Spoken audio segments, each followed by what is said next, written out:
watching The Final Play from Fox 8 Sports. And to help us sort through all of this, we bring our roundtable panelists here to the studio. WIST's Eric Asher of Inside New Orleans and former NFL agent and legal radio host on 870 AM, Doug Sinceri. Guys, thank you for joining us. First off, Doug, let's start with you, and Eric, you can chime in after this. Immediate reaction when you hear the news? Well, severe, harsh. It's going to set back the Saints franchise in the short term and the long term. What's the fuss about? This has been going on in the NFL forever. Now, I know the cover-up is probably more than anything else when you look at this deal, but this is not something that's unusual. This has been going on in the NFL forever. Now, coaches may be contributing to the pool.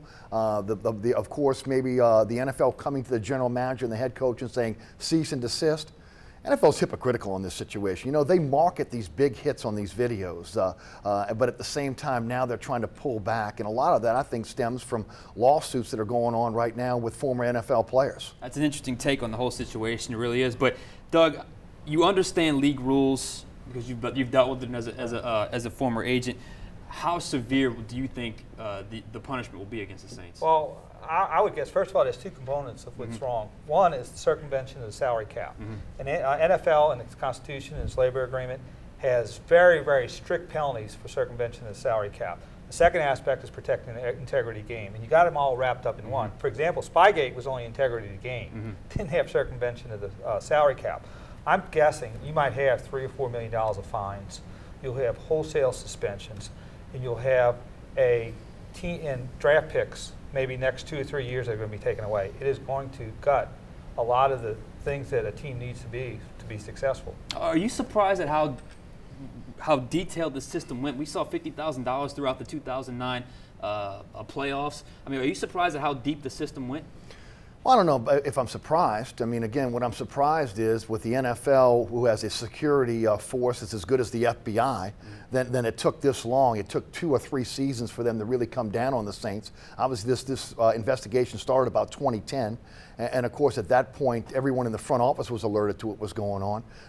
Again, this is something that's been going on in the NFL since the NFL was formed. The only difference is, again, the different mindset of the NFL with all the problems that they're having with lawsuits as they try to change what the NFL's about in terms of safety for their players. And Eric, I know you've probably been around Greg Williams a little bit more than Doug, but he was listed as the administrator. That was the one thing in this whole situation that did not surprise me, because if I had to pick one defensive coordinator that would orchestrate a bounty program, it would be Greg Williams. He didn't hide it. I mean, he talked about remember me shots all the time. I mean, I'll go back to the Saints' run to the Super Bowl. They were the most physical defense in that tournament. And a switch was turned, and everybody thought it was about Greg Williams and, again, the ability to be able to get his players motivated.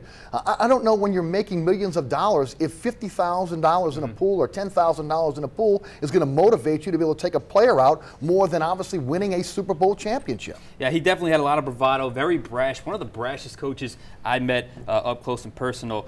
Doug, who ultimately takes the fall for this? I guess the top administrator within the organization. So I think the GM could be very vulnerable at this, and I think it'll start with there.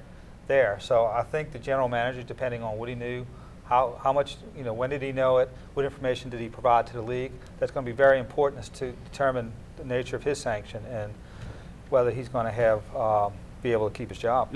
What do you think the sanction should be? Well, I mean, again, sanctions, I'm not sure what the NFL is going to do right now. I mean, we've heard Doug has been all over this. We could see the loss of draft choices, fines for administrators like guys like Loomis, obviously Williams and Payton. You'll probably see and possibly see some suspensions of players. But, I mean, again, I think we're still in the infant stages of this to try to figure out. I think the Saints would like this to happen sooner than later to be able to get this off the front page. And hopefully it won't take till March 25th till we find out what the penalties will be. And, Eric, we'll start with you with this last question, but both of you guys chime in. Does this tarnish the Saints Super Bowl season any? No, I don't think it does. I mean, I know there are some out there that do. The Saints played a very physical brand of defense down the stretch. They were the best team in the NFL that year. It's a storybook story for everybody, whether you lived in New Orleans or not. I don't think it taints it at all.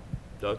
No, I don't think so, but it's going to have short-term and long-term implications for the franchise. It's going to take a while to work out. All right, Doug, Eric, stick around for one more segment. Still to come, the biggest Saints story of the offseason before the bounty scandal emerged, Drew Brees' contract situation. Both of these guys will be back to explain the pros and cons of the franchise tag and what it means for the rest of the free agency class. You're watching The Final Play from Fox 8 Sports.